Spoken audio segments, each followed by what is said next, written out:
यहाँ वकला इसके आपके सामने मौजूद हैं। इसके अलावा बुरहान मौज़म मलिक साहब, सिकंदर जुल्करनैन साहब, मियाँ अली इशफाक साहब, हसन शाह साहब और दीगर जितने हमारे वकला हैं वो पिछले कुछ हफ्ते रात 10-11 बजे तक, और जिस तरह आपको पता है परवेज़ उमवी साहब और कुछ तो रात 12:30 बजे तक परसों तरसों भी वो अदालती कार्रवाई का हिस्सा रहे हैं। हम तहरीक इंसाफ के वकला हैं जो इस वक्त ट्रायल फेस कर रहे थे लोग, वो तहरीक इंसाफ जो एक इंसाफ के नाम पर बनाई गई जमात है उससे मुंसलिक हैं। सो हम जाहिर है अपना जो भी इंसाफ है वो हम अदालतों से मांगते हैं, अदालतों के सामने आते हैं। सो यहाँ पे भी जो अदालती कार्रवाई हुई, जो गवाह पेश किए गए, वकला ने बड़े भरपूर तरीके से उन गवाहों के ऊपर जिरा की, अपने दिफा दिए।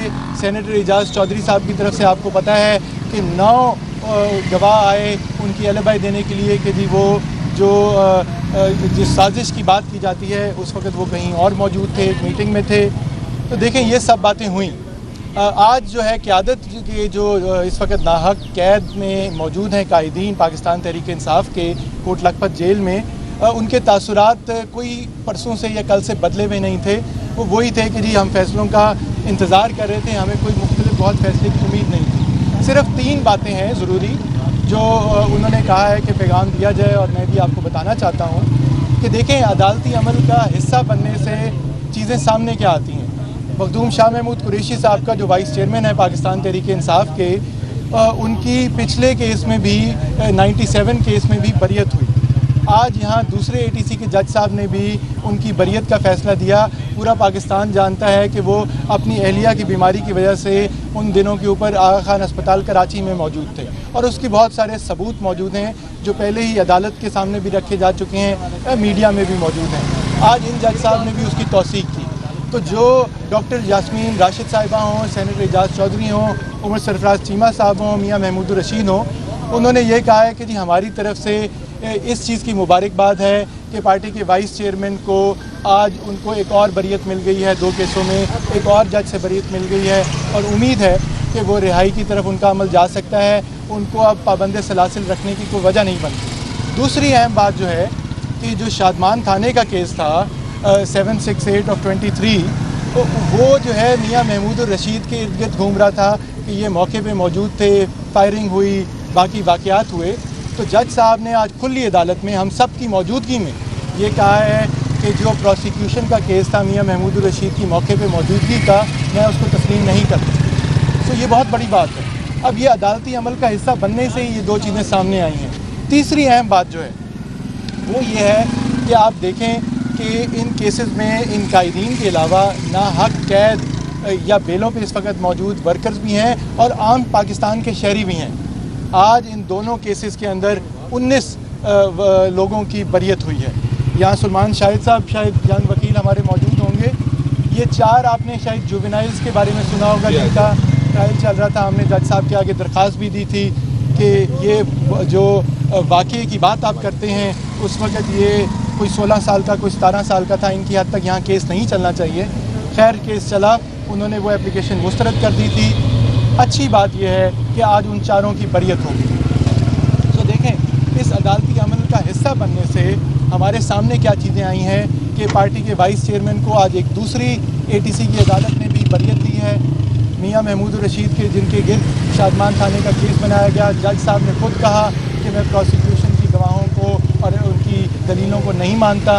और तीसरा ये है कि हमारे बहुत सारे पार्टी के वर्कर्स और पाकिस्तान के आम शहरी जो नाहक ये 2 साल 2.5 साल से इन केसों का सामना कर रहे थे, आज वो बरी हो गए हैं और उनमें वो 4 जुवेनाइल भी शामिल हैं। ये बताइएगा कि अब शाह साहब केसेस यहाँ पर पेंडिंग है और अब जो मजीद केसेस हैं लाहौर के, उनकी डिटेल भी बता दें कि किन किन केसेस का ट्रायल आइंदा चंद हफ्तों में आ सकता है। देखें मैं ये राना मुदस्सिर साहब जो हमारे सेंट्रल पंजाब के सेक्रेटरी लीगल भी हैं पार्टी के, मैं इनको कहूँगा कि ये कुछ तफसील दें।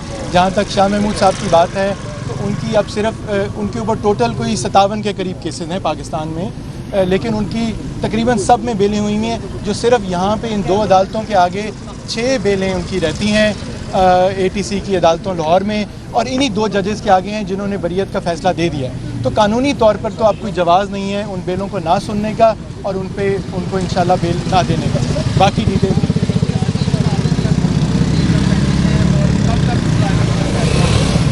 देखिए जी, ये 14 मुकदमा लाहौर के अंदर दफ़ात के साथ दहशतगर्दी की दफ़ात के साथ 14 मुकदमात थे जो लाहौर में दर्ज थे।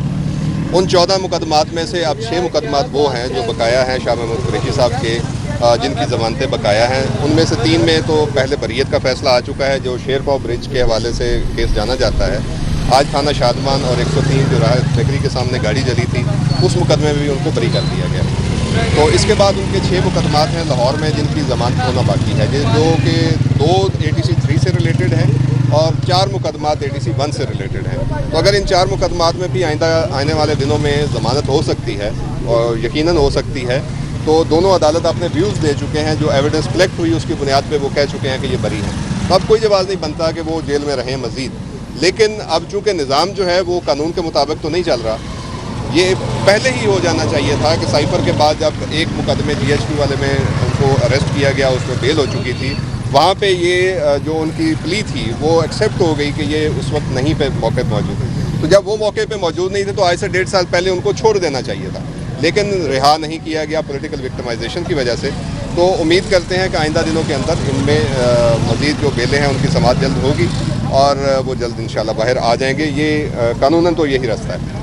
अच्छा सर, ये बता रहे हैं कि केसेस का करीब आपको मजीद केसेस में लाहौर के फैसले का सवाल सज़ा के बाद क़यादत ने कादियों के लिए क्या पैगाम दिया?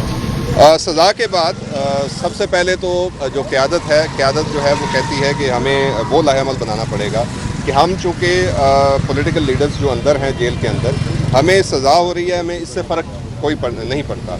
जो सबसे अहम बात है वो सबसे अहम बात ये है कि डॉक्टर यास्मीन राशिद साहिबा और इसके साथ साथ एजाज़ चौधरी साहब और एजाज़ चौधरी साहब के साथ साथ उमर सरफराज चीमा साहब, वो सारे वहाँ पे मौजूद थे।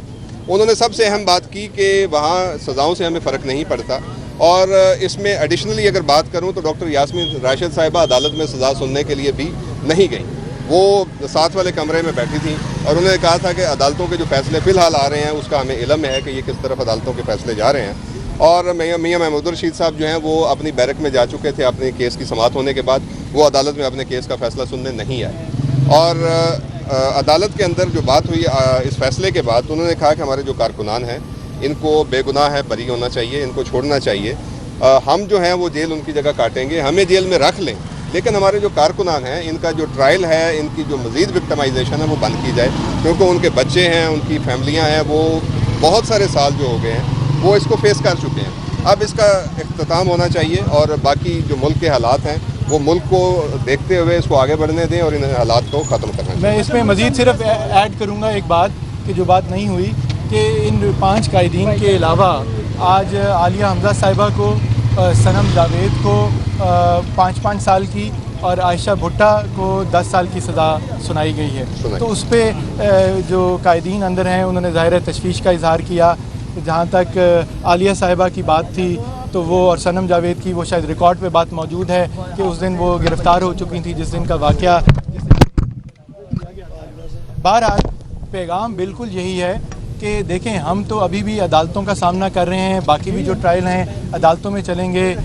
मैं पार्टी के और दूसरे जितने दीगर हमारे वकला हैं जिनके मैंने पहले नाम लिए, उनके शुक्रगुज़ार हैं और उनकी मेहनत को हम दाद देते हैं कि मुश्किल हालात में और फ़ैसले जो भी आप समझें कि आने हैं, उसके बावजूद अपनी महारत से उन्होंने केस को तोड़ा है। जज साहिबान के लिए मुश्किल किया है कि वो कोई मज़ीद सज़ाएँ दे सकें और जो आज बरीयत हुई है उस पर ज़ाहिर है जो है इसी वजह से हुई है कि इतने ज़्यादा उनके अंदर नुक्स निकाल दिए गए थे उनके केस में कि उनको सज़ा देना मुमकिन है। कि आज मुल्ज़िमान सज़ा सुनाते वक्त फैसला आया, फैसला सुनाते वक्त मौजूद नहीं थे, तो अब उनका स्टेटस क्या होगा? मतलब आलिया हमजा, सनम जावेद, जरदाज गुल, ये लोग गिरफ्तार भी नहीं हो सके। का तो नहीं, ओहो, मैं वैसे बात कर रहा हूँ, मैं वैसे पुराने केस के बारे में बात कर रहा हूँ कि वो भी मौजूद नहीं थी। आज उनका भी हाई कोर्ट में कहा कि पहले वो आएँ, अदालत में पेश हो, उसके बाद तो इन लोगों का स्टेटस क्या होगा? क्या इनको सरेंडर किए बगैर ही अपील की जाएगी, क्या किया जाएगा? देखें, उनकी हद तक हमें बात करना मुनासिब नहीं है। ज़ाहिर है उन्हें सज़ा हो गई है और आज जो फैसले आए हैं उसकी हमें अभी तक तो कॉपी मिली नहीं है, तो वो अपने बारे में वो जो बात वो करेंगी वो उसी को हमें देखना चाहिए। बतौर वकील हम आपके सामने इस वक्त खड़े हैं। बहरहाल हम ये कह सकते हैं कि जी जो कोई भी कॉन्फ्रंटेशन नहीं चाहता, हर कोई ये चाहता है कि हम अदालतों के थ्रू ही निज़ाम को चलाएं। जिस तरह आज कुछ नुक्स निकले हैं आज के फैसलों के, जब फैसला आपके सामने आएगा तो ज़ाहिर है आपको पता चलेगा कि क्या क्या चीज़ें प्रोसिक्यूशन की अदालतों ने एक्सेप्ट नहीं की हैं। तो आगे भी जो ट्रायल चलेंगे मज़ीद चीज़ें टूटेंगी और इसी तरह बरीयत का और अपीलों का रास्ता खुलता जाएगा। अच्छा तबूर भाई, आप कानूनदान भी हैं और अब सियासतदान भी बन चुके हैं, तो आप क्या समझते हैं कि इस सारे सिनेरियो में जो डायलॉग है उसकी कितनी अहमियत है, डेडलॉक है? शाह महमूद कुरैशी साहब मुतअद्दिद बार कह चुके हैं डायलॉग की, और अब जो लास्ट उनका पैगाम आया था कि वो ज़िमनी इंतखाब में पार्टिसिपेट करने की बात कर रहे हैं और वो कह रहे हैं लीडरशिप को और इमरान खान साहब को आगाह किया। क्या ये उनका मैसेज लीडरशिप तक पहुंचा? और डायलॉग के हवाले से ये देखें, ये बिल्कुल पैगाम उनका पहुंचा। ये सिर्फ शाह महमूद कुरैशी साहब का नहीं, डॉक्टर यास्मीन राशिद, उमर सरफराज चीमा, सेनेटर एजाज चौधरी, इन सब का मुश्तरका पैगाम है। वो ये समझते हैं, सियासी वर्कर्स, उन्होंने 4-4 दिहाइयाँ गुजारी हैं सियासत में, हमें तो चंद साल हुए हैं, तो उनका तजर्बा जो है वो यही कहते हैं कि जी आपको मैदान खाली नहीं छोड़ना चाहिए। ज़िमनी इंतखाब होंगे, आप उसमें हिस्सा लें, आपको इलेक्शन कमीशन की प्रोटेक्शन हासिल होगी, आप एक्टिविटीज़ कर सकेंगे। मैं आपके सामने मौजूद हूँ। मैंने NA 148 मुल्तान से जब मेरे मुद्दे मुकाबिल चेयरमैन सेनेट बन गए तो हालात के बावजूद ज़िमनी इंतखाब में हिस्सा लिया और भरपूर तरीके से कैंपेन की और पूरे पाकिस्तान को नज़र आया। नतीजा जो भी मिलना था वो तो उसकी परवाह नहीं थी हमें। तो अभी भी यही बात है। दूसरी बात यह है कि हमारे लीडर ऑफ अपोजिशन जो हैं उनको ज़ाहिर है हटा दिया गया है। तो बिल्कुल हमें इन सारी चीज़ों का, इस अमल का हिस्सा बनना है। हम अदालतों में भी इसलिए आ रहे हैं, या तो फिर हम अगर बाइकआउट की बात करें तो वो दो तरफ चीज़ें जा सकती हैं, लेकिन इन कायदीन का ख्याल है कि ना हमें अदालतों का बाइकआउट करना चाहिए, ना पार्लियामान का बाइकआउट करना चाहिए। और बातचीत हमेशा पहले भी हल इसी तरह निकले हैं, आगे भी इसी तरह निकलेंगे। Thank you. Thank you.